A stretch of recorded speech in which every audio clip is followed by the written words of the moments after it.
오늘은 몇 주 안 남았죠. 이제 31과 31번째 시간 그리스도의 재림 언제 그리고 어떻게.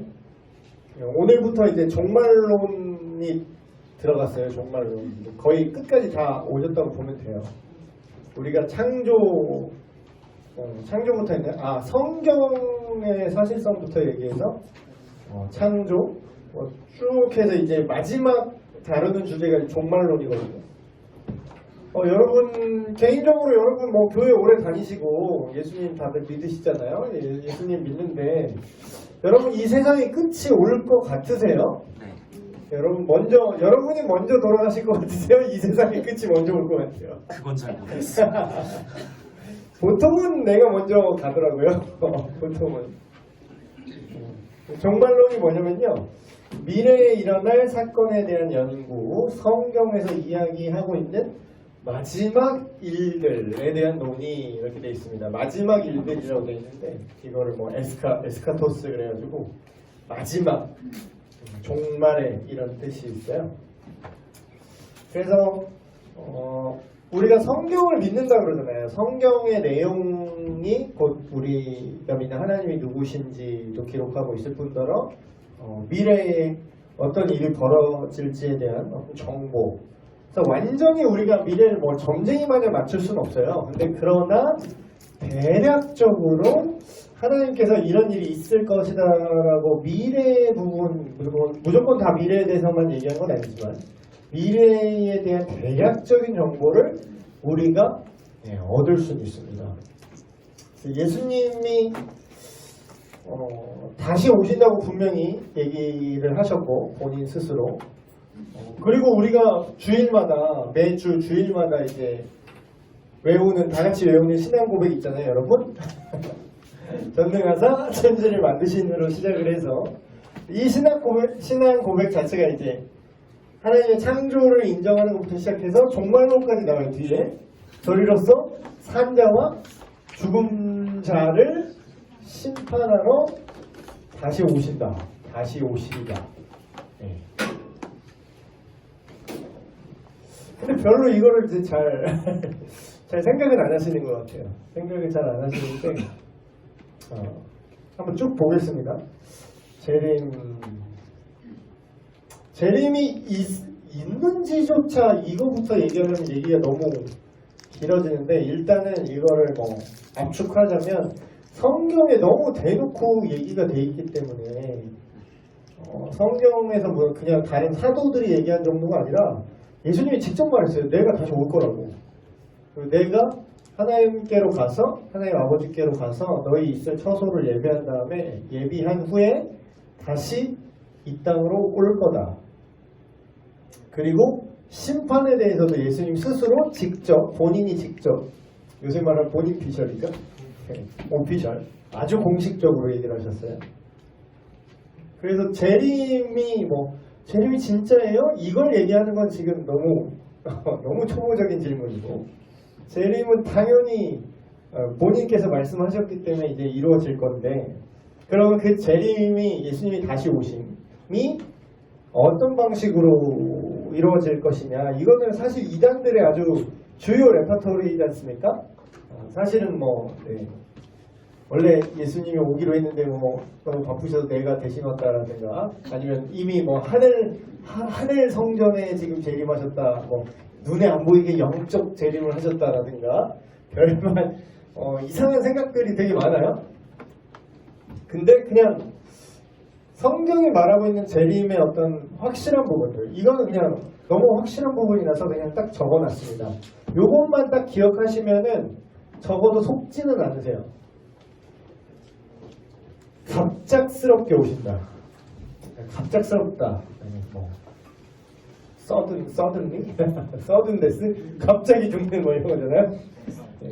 갑자기. 그러니까 예상치 못하게. 갑작스럽게 오신다. 그리고 두 번째, 인격적으로 오신다. 이게 무슨 뜻이냐면 비인격적으로 예수님이 재림하신다. 영적으로 이 땅에 오셨어. 우리 마음속에 이미 오셨어. 이런 헛소리는 안 통한다라는 거죠. 물론 이제 우리 마음속에 이제 신앙적인 표현으로 우리 마음속에 예수님 계신다는데 이게 재림은 아니에요. 그건 영적 임재인지 재림의 개념이 아니고 정확히 말하면 신학적으로 정확히 말하면요. 내 마음속에 우리는 막 혼용하잖아요. 내 마음속에 예수님 계셔 이렇게 얘기하면 정확히 말하면 정말 엄밀하게 신학적으로 엄밀하게 말하면 성령님께서 계신 거죠. 네. 교리반들은 여러분은 또 그렇다고 또 이게 혼용할 삼위일체를 이게 혼용할 수 있는데 뭐 그것도 까탈스럽게 아니거든 성령님이거든 못 배우는 거나 또 이렇게 얘기는 하지 마세요. 괜히 싸우니까. 이게 알아서 예수님 내 마음에 계신다 알아들으시고.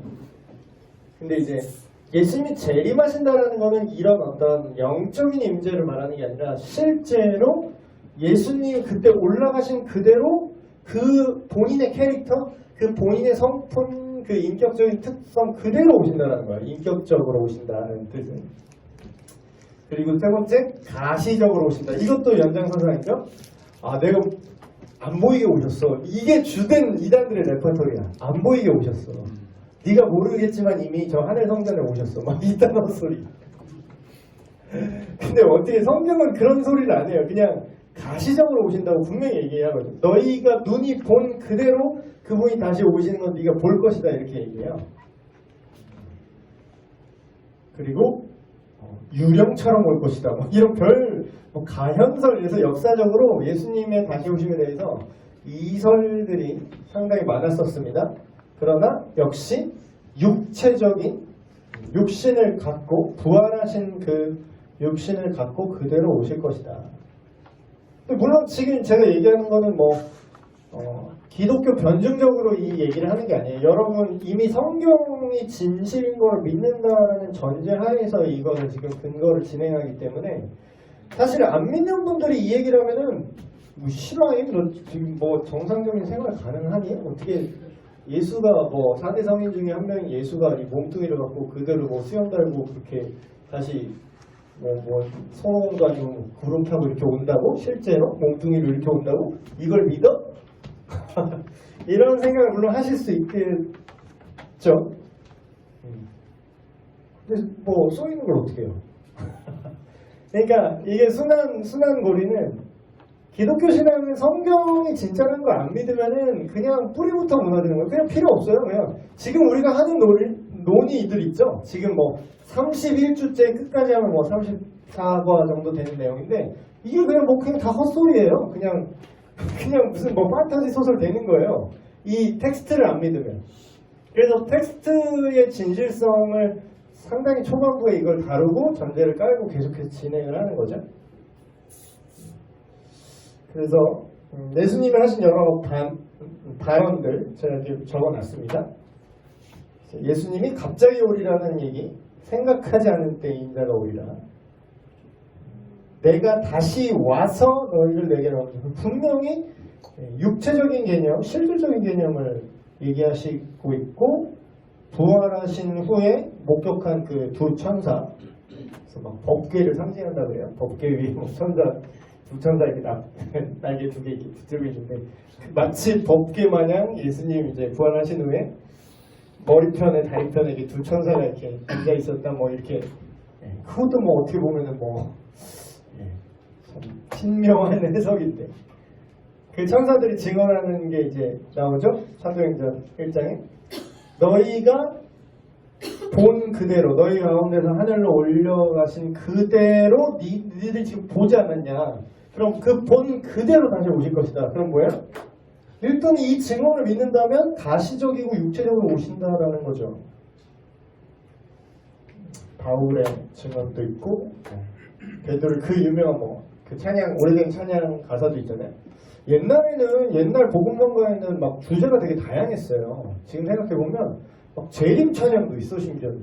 그날이 도적같이 이를 줄 너희는 모르느냐. 있죠. 정말 오래된 복음성. 요즘은 그러니까 복음성 CCM에 예배곡이 신학이 없어. 옛날에 비하면. 옛날에 되게 신학적인 내용이 상당히 많았거든요. 또 이러면 또 혼대 된다. 나한테 말이야. 맞는 말이에요. 그래서 좀 아쉽긴 한데 그래서 심지어는 그런 재림에 대한 언급을 계속 이제 하고 있죠. 그러면 이제 다음으로 넘어가면은 우리는 예수님의 그리스도의 구원자의 재림을 기대해야 한다고 하는데 이거는 조금 우리가 머리로 하는 거랑 심정적으로 하는 거랑 다른 것 같아요. 그러니까 진짜 뭔가 성경에 근거한 믿음인가 아니면 내 감정적인 믿음인가를 가르는 건 참 여기서 갈렸던 것 같아요. 여러분 지금 예수님이 오시면 좋을 것 같아요? 어떨 것 같아요? 이런 얘기하면은 이제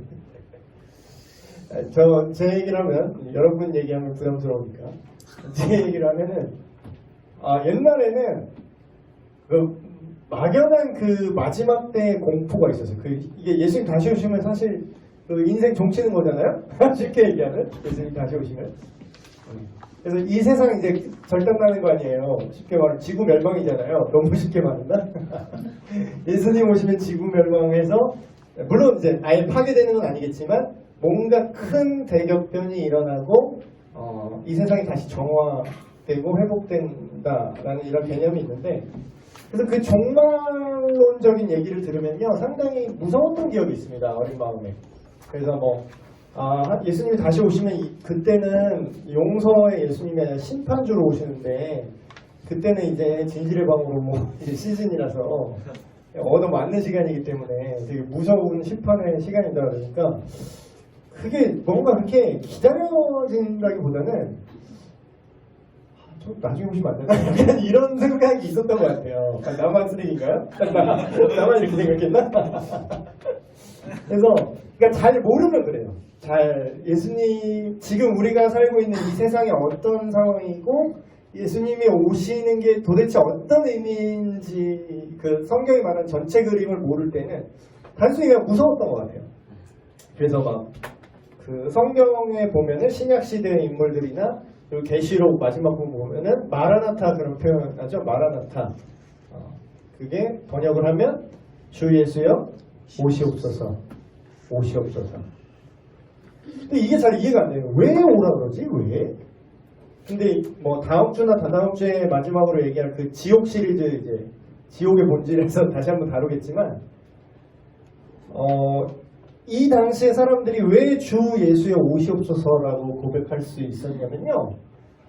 일단 이 세상이 너무 악하고 힘들다는 걸 되게 절감하던 핍박의 시기였습니다. 일단 1차적으로는. 그러니까 예수님 믿는 사람을 잡아 죽이던 시대였어요. 그냥 쉽게 생각하면 지금 북한 지하교회 교인이라고 생각하시면 됩니다. 그러면 어떻게 해요? 예수님 믿는 게 쉽지 않죠. 하나님의 자녀로 살아가는 게 쉽지 않은 정도가 아니라 거의 고문당하고 그렇게 살고 있으면 그 세상이 계속 유지됐으면 좋겠을까요? 아니면 빨리 하나님 심판하셨으면 좋겠을까요? 이 세상이 악하다고 느끼세요. 그리고 그 악한 정도가 그냥 악하고 끝이 아니라 그 악에 직접적으로 내가 피해를 지금 당하고 있어. 소돔과 고모라 이런 거 생각하면 되고요. 그냥 그 명배우 송강호 배우님께서 그런 명대사, 희대의 명대사를 날리셨죠. 드롭킥을 딱 날리면서 여기가 간간의 왕국이냐 씨. 치안이 엉망이고 인신매매 팔리고 길 가다가 이렇게 뻑치기 해서 그냥 사람 그냥 무법지대지. 만약에 그런 사회라면 갔더니 진짜 신목사 간간 때려보자면서 근육 이런 애들이 다 들고 들어와. 그러면 진짜 그런 사회로 지금 웃기지만 않을 거예요. 그게 이제 거기 나오잖아요. 성경에도 실제로 이제 구약에 나온 그런 내용들이 천사가 이제 찾아왔는데요. 우리 다 같이 강간 한번 해보자 하면서 동네 사람들이 다 모이잖아. 그 사회가 얼마나 타락했다라는 거예요. 그러면 그런 와중에 하나님을 알고 하나님을 사랑해서 뭐가 진리고 뭐가 선한지 아는 사람이 그 사회에서 사는 게 힘들까요? 아주 그냥 거기서 더 살고 싶을까요? 그러니까 주 예수의 오시옵소서 하는 거예요. 빨리 심판하세요. 빨리. 마치 이제 당하고 있는데 경찰 부르고 싶은 그런 느낌? 비유가 적절했나요? 그래서 바른 기독교 신앙의 특징은 뭐냐면요. 기독교 세계관, 올바른 기독교 세계관은 뭐냐면요. 이 땅에 인간의 힘으로 이 땅이 선하게 될 수 있다? 아니요. 절대 그렇게 되지 않고요. 다만 더 악하게 되는 거를 부분적으로 억제 정도 하는 수준에 불과합니다. 이 땅에서는. 잘하면은 잘해야 본전이야. 잘해야 본전. 그럼 뭐예요? 결국은 이 모든 기독교 세계관에서 말하는 이 사회를 보는 관점은요. 모든 세상의 최후에는 예수 그리스도께서 다시 오셔야만 그 악한 모든 것들을 심판하시고 정화하시고 하나님 나라가 완성된다라는 거예요. 근데 여러분 이 내용을 답으로 딱 지금 당장 여러분이 믿어지지 않을 수 있어요. 근데 그냥 한번 이 사회를 좀 넓게 이렇게 한번 보세요. 그리고 역사도 보세요. 과거의 사회의 모습들과 지금 사회의 전체적인 모습과 앞으로 이렇게 세상이 점점 좋아졌다 막 이렇게 얘기하죠. 좋아진 거 있어요. 살기는 편해졌어요. 편리해지긴 하는데 그게 과연 정말 선해졌는가? 기술이 발달하면은 거기에 맞춰서 또 악해지는 걸 보게 되죠. 그래서 이거는 근데 해결이 안 될 것 같아요. 인간이 존재하는 한 이 인간의 내면의 그 깊은 악은 서로 죽고 죽이는 어떤 그 나선이랄까? 끝나지 않아 이게. 그 옛날 무협지 그거잖아요. 결국은 우리 사부님의 원수 죽이면은 우리가 그 애기가 또 이렇게 우리 아버지를 죽였어 하고 또 자라서 또 복수하고 죽고 죽이는 나선이야. 그러니까 이게 지금 희화돼서 되게 단순화해서 사회를 그냥 복수 이렇게 했는데 이런 게 수도 없이 얽혀있는 사회 속에서 살고 있죠. 그래서 결과적으로 우리는 이 하나님 나라 예수님이 다시 오심을 기다릴 수밖에 없어요. 완성을 생각한다면. 그래서 근데 이게 되게 안타까운 게 그 사람의 어떤 물론 신앙을 이렇게 바라볼 수 있는 척도가 여러 가지가 있는데 그 척도 중에 하나는 이 재림을 기다리느냐 기다리지 않느냐. 왜 우리가 이런 얘기, 재림까지 거창한 얘기 안 하더라도 그런 얘기 하죠. 이 땅은 나그네 인생이고 우리가 영원한 하나님 나라 본 고향이 하나님 나라라는 거지. 그래서 우리가 본향을 꿈꾸고 이 땅에서는 이 땅에서 사는 삶은 어떤 나그네 인생으로서 그냥 거쳐가는 과정으로서 잘 살고 가자 이런 게 신앙인들이 그런 말을 하잖아요. 근데 그게 제대로 된 기독교 세계관이고요. 예를 들어서 그리스도인이라고 하면서 이 땅의 어떤 재미와 향락에 그러니까 재미없게 살라는 뜻은 아닙니다. 영화관도 가지 마세요. 어디 춤바람 가서 좀 고고장 가지 마. 막 이러고 옛날에 막 그랬잖아요. 주일날 어디 슈퍼를 갔어? 지금 주일날 빵을 사 달림빵 사 먹었어 지금? 뭐지? 보름달 달림빵이죠. 보름달빵. 옛날에 그거 기억하지 보름달빵 여기. 덜 갈린 질 떨어지는 그 설탕 조각 씹히는 그 보름달빵.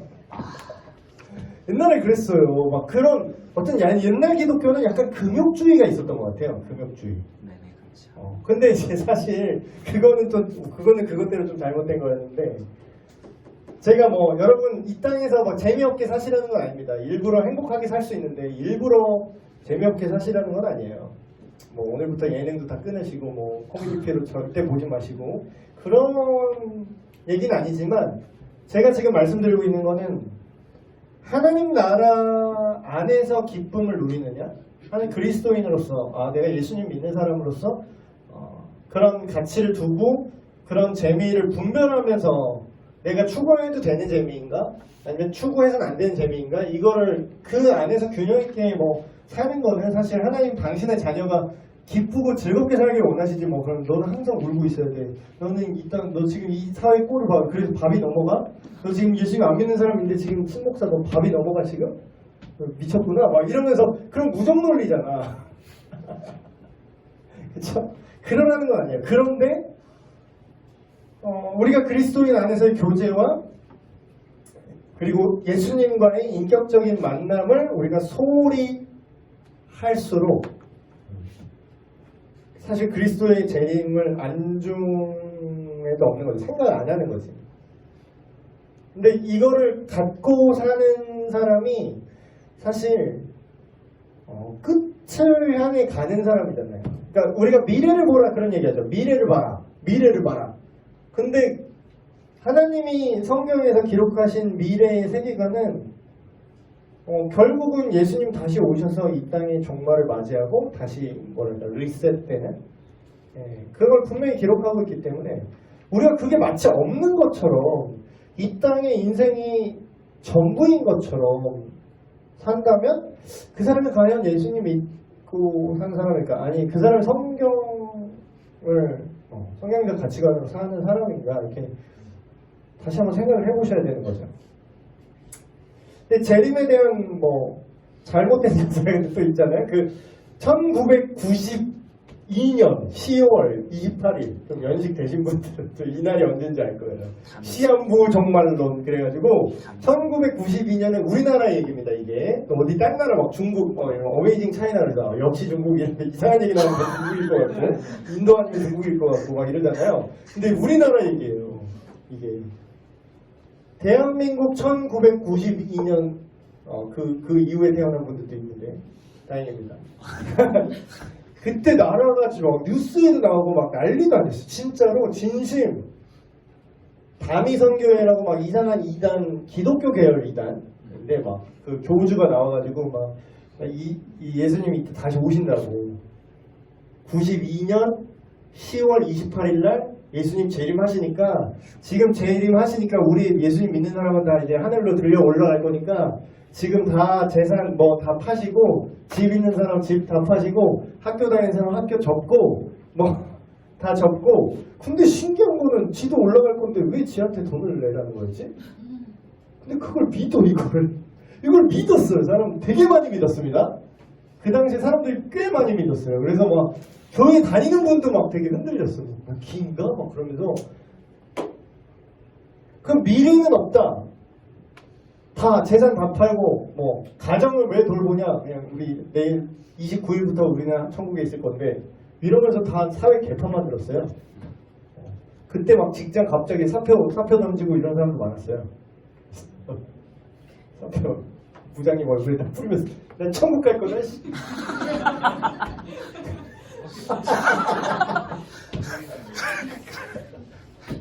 근데 진짜 싫어했어요. 진짜 이랬어요. 이런 적이 있었어요. 우리나라에. 결과는 어떻게 됐죠? 지금 몇 년이죠?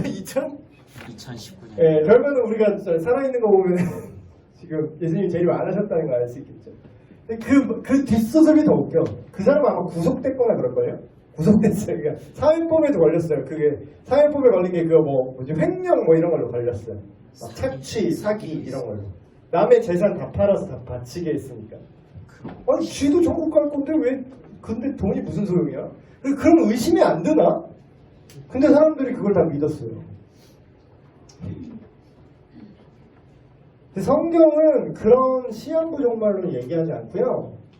재림을 기다리라고 말하는데 책임 있는 인생을 살라고 동시에 우리한테 요구합니다. 포인트는 이거예요. 언제 재림하실지를 몰라요. 그러니까 우리가 모른다는 뜻이 아니라 성경에 그렇게 써 있어요. 너희가 모를 거야. 아니 오신다는 본인 당사자께서 이렇게 얘기하는. 그러니까 언제 갈지 안 알려주고 그냥 갈게 쉽게 말하면 이렇게 하는 거예요. 본인이 안 알려줬는데 우리가 계산 때리고 있다고 그게 참도 아니고 지금 언제 일로 꺾을지 언제 꺾을지 지금 어느 타이밍에 할 때 쌀보리도 아니고 그걸 모르잖아요. 제가 막 그냥 얘기하는 게 아니라 성경에 근거 구절을 쫙 써놨습니다. 너희도 준비하고 있으라. 생각하지 않을 때에 있다 너희가 깨어 있으라. 너희는 그날과 그때를 알지 못하느냐. 그날과 그때는 아무도 모르나니 하늘에 있는 천사들도 심지어 예수님 본인도 모르기로 선택하셨대요. 아들도 모르고 아버지만 아시느니라. 주의하라. 깨어 있으라. 그때가 언제인지 알지 못하느냐. 핵심은 뭐냐면요. 생각하지 못할 때라는 거예요. 그래서 성경이 우리한테 말하고자 하는 그 교훈은 뭐냐면요. 예수님이 재림을 하실 텐데 너희는 이걸 언젠지 맞추는 게 포인트가 아니라는 거예요. 예를 들어볼게요. 그 외에 정말 빡센 학교들 있잖아요. 그 명문 학교들인데 진짜 공부 엄청나게 많이 시키는 학교들은 특징이 하나 있는데 어떤 특징이 있냐면 불시 시험이 있습니다. 불시 시험. 시험 기간이 없어. 그냥 항상 시험 기간이야. 그래서 교수님 이렇게 딱 들어왔는데 항상 그냥 공부하고 있으라는 거야. 근데 갑자기 자 쪽지 시험 갑니다. 이거는 성적에 반영돼요. 이번 학기에. 그래서 갑자기 어느 날 갑자기 생각지도 못하게 랜덤하게. 근데 그러면 이제 이때 시험 볼 때 내가 맞출 걸 이렇게 생각을 하는 바보가 있어요? 그럼 교수님이 그걸 안 알려주고 아무 때나 불시 시험 본다는 건 무슨 뜻이야? 언제든지 맞춰봐라. 내가 언제 시험 볼지 맞춰봐라. 이 뜻이에요? 교수님이? 항상 그냥 공부가 되어 있으면 언제든지 알 바 아니라는 거예요. 내 의도는, 내가 시험을 불시에 보는 의도는 니네가 맞춰보라, 니네를 골리는 게 아니라 니네가 그냥 알아서 공부가 전체적이 돼 있게 항상 준비하라는 뜻이에요. 근데 정확히 이런 의도입니다. 예수님의 재림 시기가 특정되지 않는 이유.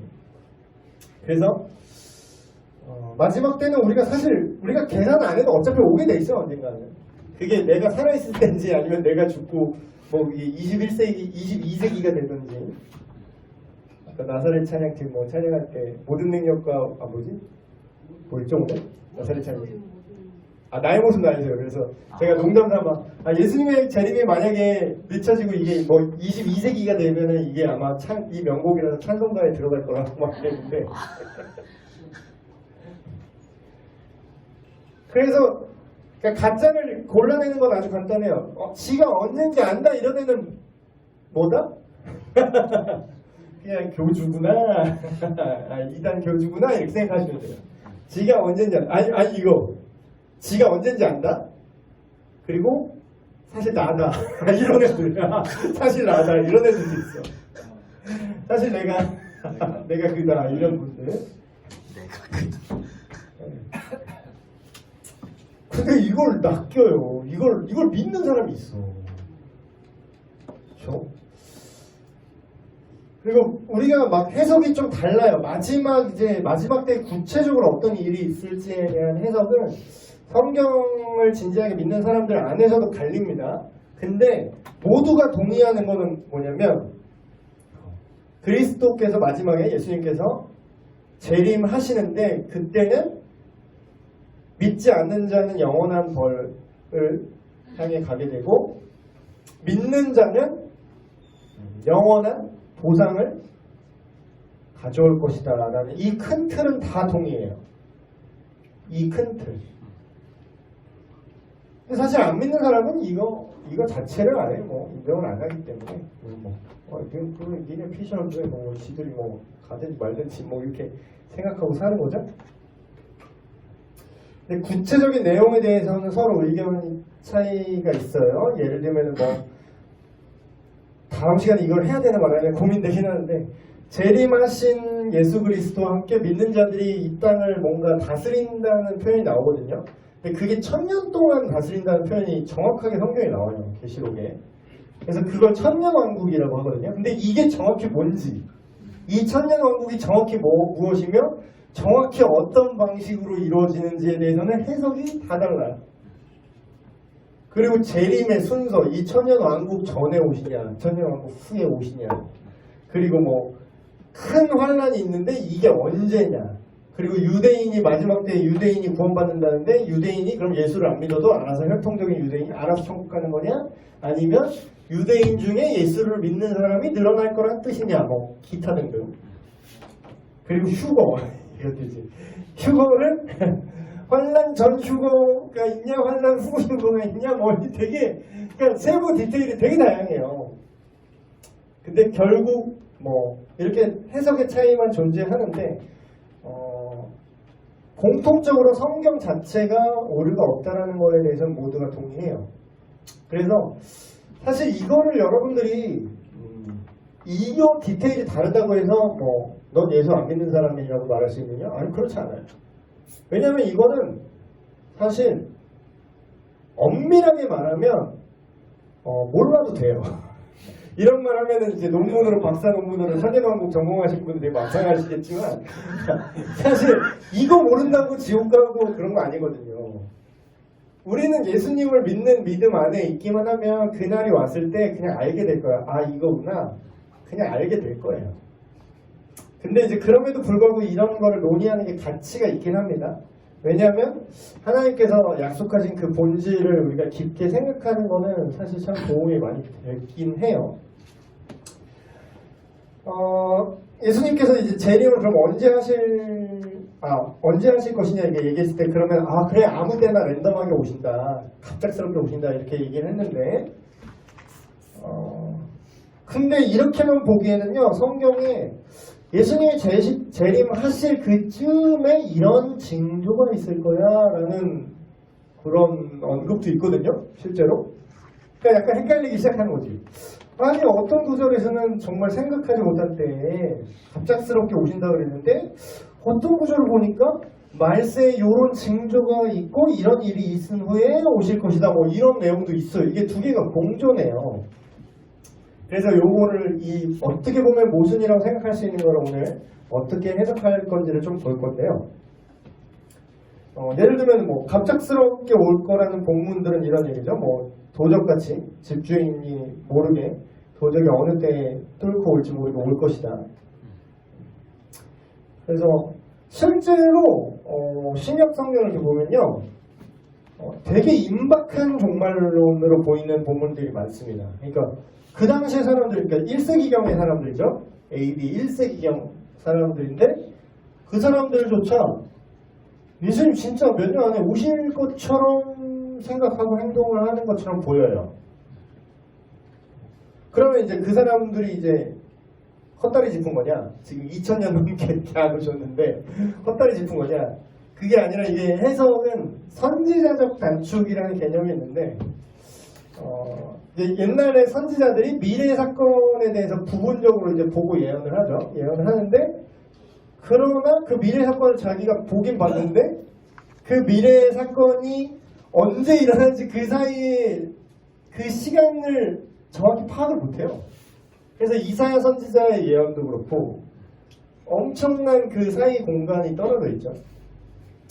그래서 심지어는 이거는 이제 교회에 오래 다니시는 분들 잘 이해 못하시는 분도 있는데 예수님조차도 신약 성경의 복음서에조차도 이제 말세를 계속 언급하셨고 그리고 그런 신약 성경의 교회들에 하는 편지라든가 사도들의 글들을 보시면 말세라고 계속 얘기하죠. 말세다.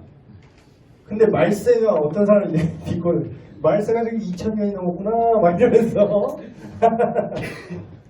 근데 이제 성경에 말하는 말세의 개념은요 정확히 어떤 개념이냐면요 예수님이 처음 오신 우리 성탄절 기리는 게 예수님 초림을 기리는 거잖아요.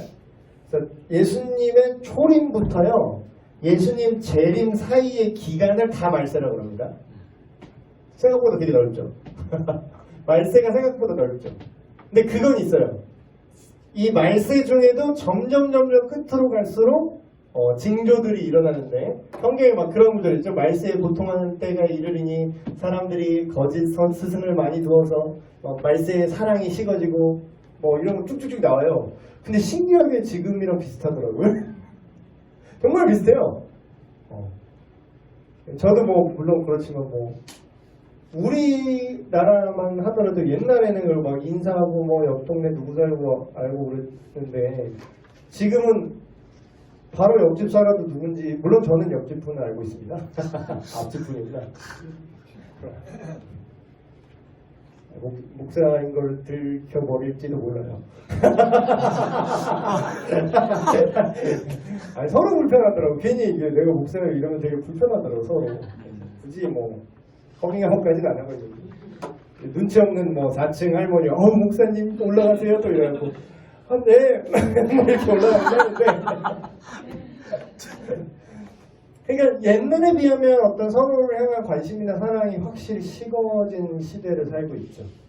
그 옆집에 사람이 죽어서 썩은 애가 나야 발견되고 이러니까. 그래서 정말 말세로 더 가고 있는 건 맞는 것 같아요. 징조입니다. 여러분 이건 솔직히 잘 모르시지 않으셨어요?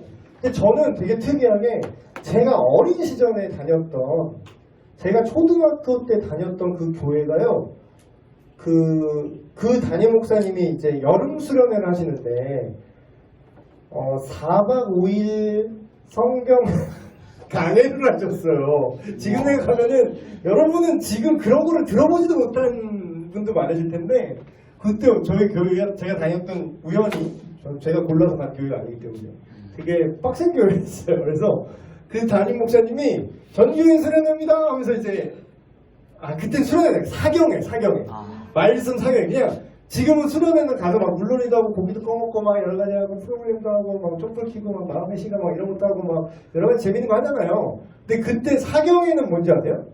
그냥 4박 5일 동안 사람 때려 박아놓고 밥만 주고 성경만 계속 얘기하는 거야. 사경회. 그런 거였어요. 근데 이제 거기 주제가 뭐였느냐? 지금 생각하면 되게 시작부터 너무 센 걸 배웠어. 시작부터 뭘 가르쳐주냐면, 이렇게 동그라미 이쪽에 딱 그리시고 칠판에다가 자 창세기 거기서 쭉 그리신 다음에 동그라미 계시록 해놓고 이거를 성경을 개관을 하시면서 말세 얘기를 막 그래 하시더라고요. 근데 그 당시에 약간 다미성교회 막 그런 것들, 뭐 물론 그 전이었지만 더 그런 어떤 잘못된 종말론에 대한 어떤 그런 의식이 있으셨는지, 그 당시 담임 목사님 연세 되게 지긋하신 분이셨는데, 그분이 막 계시록 강의를 막 되게 하면서 이런 재림 때의 증거가 있습니다 막 이런 얘기를 막, 제가 초등학생 때 그걸 들었어요. 그 앉아가지고 4박 5일 동안. 얼마나 빡했겠어요? 주리를 막 틀고 있는데, 그래도 근데 신기한 건 그때 들었던 게 기억은 나. 이게 다 콩나물, 이렇게 콩나물 씨를 물 다 빠진 것 같아도 그 물 먹는 것처럼 그게 기억이 나요. 지금 생각하면 그분이 약간 전천년주의자셨는데. 어쨌든 그 증거들을 그때부터 얘기를 해줬어요. 그래서 저는 옛날부터 약간 예수님이 언제든지 오실 수 있다라기보다는 아직 요거는 안 이루어졌어, 막 이런 약간 보험. 요게 있어야, 세계 3차 대전이 터져야, 그 다음에 동서전쟁이 일어나고, 그 다음에 아마겟돈 전쟁이 일어나야 예수님 대림하신대. 뭐 벌써 되게 체계적이죠. 이걸 되게 어린 시절에 알고 있었어요. 되게 어린 시절에. 근데 함정은 예수님 안 믿었다는 거. 지식만 있었다는 거. 근데 이제 나중에 예수님 정말 믿고 거듭나고, 이게 나중에 지식이 또 쓸모가 있더라고요. 그래서 징조를 제가 알려드릴게요. 저는 첫 번째, 온 세상에 복음이 전파된 후에 그제야 끝이 오리라. 이 징조죠. 온 세상에, 근데 이제 문제는 이거예요. 그러니까 항상 하나님 나라는 이미와 아직의 이런 긴장이 있어요. 이미 이루어진 것 같아, 징조가. 근데 어떻게 보기에 따라서 아직 안 이루어진 것 같기도 해.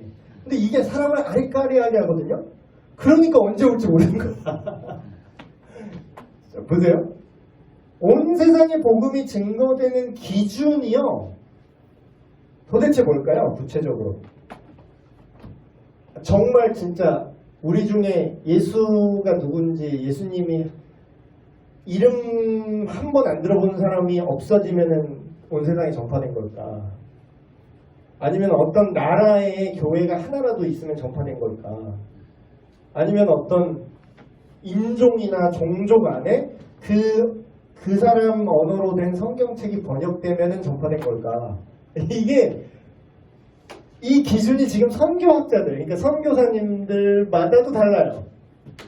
근데 뭐 지금 대략적인 뭐 기준은 뭐 그 동일 복음화율 이런 거 들어보셨어요? 혹시 복음화율? 선교적 맥락에서 이런 많이 얘기하죠. 복음화율. 근데 그걸 계산을 하려면 어떻게 됐을 때 복음화가 됐다고 말하는 기준이 있어야 될 거 아니에요. 그 기준이 뭐냐면 지금 제가 알기로는 지금 현대 최신 트렌드, 선교 최신 트렌드 기준으로는 그 어떤 민족 단위, 종족 단위, 예를 들면 우리가 한국어를 사용하는 종족 집단이잖아요. 근데 이제 우리는 종족 집단과 국가가 일치하지만 이렇게 일치하지 않는 사람들 있죠. 영어를 언어로 쓰는데 국가가 다른 사람들도 있죠. 이런 것처럼 뭐 예를 들면 쿠르드족은 자기 족속, 종족 집단, 언어와 문화가 있는데 국가는 국경이 다 이렇게 나눠져 있어요. 국가가 다른데 족속은 똑같아. 그래서 보통 지금 선교적으로 복음화가 됐다고 말할 때는 예를 들면 쿠르드족이라면 쿠르드족 언어로 된 성경이 번역되어 있고 쿠르드족 언어를 사용하는 쿠르드족이 복음을 이해해서 복음을 전하는 자생적으로 복음을 전할 수 있는 상태가 된 거. 그러면 쿠르드족이 복음화 되었다라고 봅니다. 근데 이것도 좀 기준이 넓어요. 사실 쿠르드족이 얼마나 많겠어. 근데 이런 식으로 따졌을 때 지금 아직 복음을 못 들은 복음화가 안 된 종족 수가 점점 줄어들고 있어요. 지금 이제 1000대일 것 같은데 10,000대 깨졌습니다. 1000대 6,000 몇 종족이라고 했나? 근데 그것도 몰라요, 정확히. 쿠르드족 중에 스스로 성경을 알고 스스로 복음 전할 수 있는 사람이 생겼어. 그렇다고 해서 쿠르드족 전체가 복음을 다 들은 게 아닐 수도 있죠. 그러니까 만국에 전파되고 점점 많이 전파되기는 하는데 언제 그래 이제 다 전파됐다라고 말하는 시점도 되게 애매한 거예요, 사실. 근데 대략적인 범위만 있는 거죠.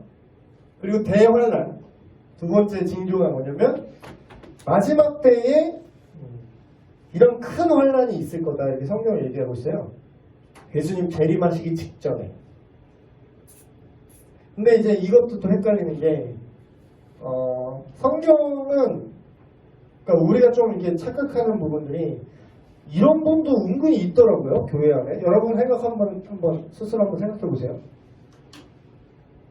전도가 이렇게 잘 돼서 되게 낙관적으로 보시는 분들이 있더라고. 이렇게 우리가 열심히 선교사님들이 복음 전하고 이렇게 열심히 잘 예수님 잘 믿어서 이대로 우리 다 같이 예수님 믿는 하나님 나라가 될 거야 라고 이렇게 낙관적으로 미래를 보시는 분들이 은근히 있더라고요. 성격이 낙천적이신 건가? 근데 성경은 그 반대로 말합니다. 이렇게 낙관적으로 하나님 나라가 인간들이 열심히 복음 전파해서 다 예수님 믿게 돼서 손에 손잡고 위아 더 월드 이렇게 돼가지고 이 땅에 하나님 나라가 된다라고 얘기하지 않고 오히려 큰 핍박과 환난을 거쳐야 된다라고 말하고 있어요. 다음, 거짓 선지자들이 나타나서 어떤 기적적인 일을 하면서 내가 그요라고 할 거래요. 근데 이거는 우리 많이 나타나고 있잖아. 우린 또 이제 허모씨 또 자꾸 이렇게 매니지먼트 하시는 분 있잖아요. 허 매니지먼트시. 예. 막 별 사람 다 있죠. 근데 이거는 좀 너무 개그캐고. 거짓 그리스도들과 거짓 선지자들이 일어나서 실제로 기적을 만들어냅니다.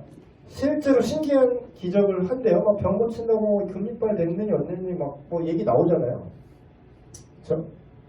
그래서 할 수만 있으면 택하신다. 이렇게 예수님 믿는 사람마저도 유혹하려고 할 것이다. 그래서 여러분 마지막 때에 재림을 준비하는 우리 자세가 마지막에 미혹하는 게 분명히 있을 거예요.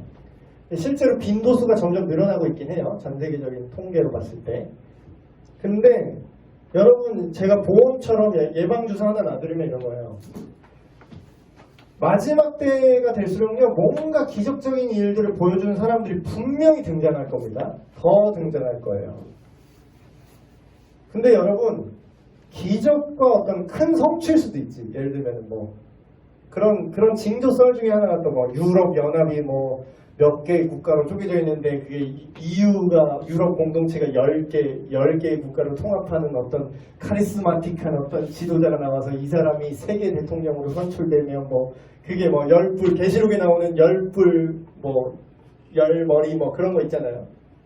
성경 좀 딥하게 보이는 분들은 아니면 오덕 기질이 있어서 계시록만 파신 분들 그런 내용이 나오는데 그거를 현대적으로 막 해석을 하려는 시도들이 있어요. 이게 뭐 유럽 연합인데 이게 10개 국가로 되면은 뭐 이때 그 국가를 통솔하는 수장이 적그리스도다라든지 뭐 이러면서 막 제 친구마다 약간 이런 오덕 기질이 있어요. 맨날 뭐 제일 쫓아다닌다기보다는 뭐 이스라엘 회복 쫓아다니고 뭐 그런 약간 프리기야 진짜. 약간. 근데 큰 성취가 하나님의 일이라는 생각을 버리셔야 돼요, 여러분. 그래서 막말로 막 전 세계 위아더 월드 이런 사람이 분명히 나올 수 있습니다. 위아더 월드 우리가 세계가 이렇게 종교 때문에 싸우고 뭐 이랬잖아요.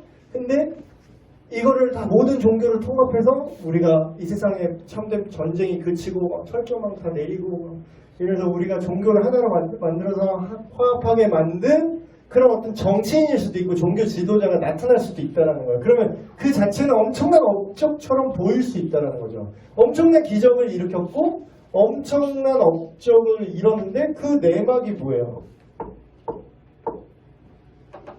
그게 하나님 나라가 아니잖아요. 우리가 생각하는 그러니까 성경이 말하는 하나님 나라는 예수 그리스도가 믿어지는 거죠.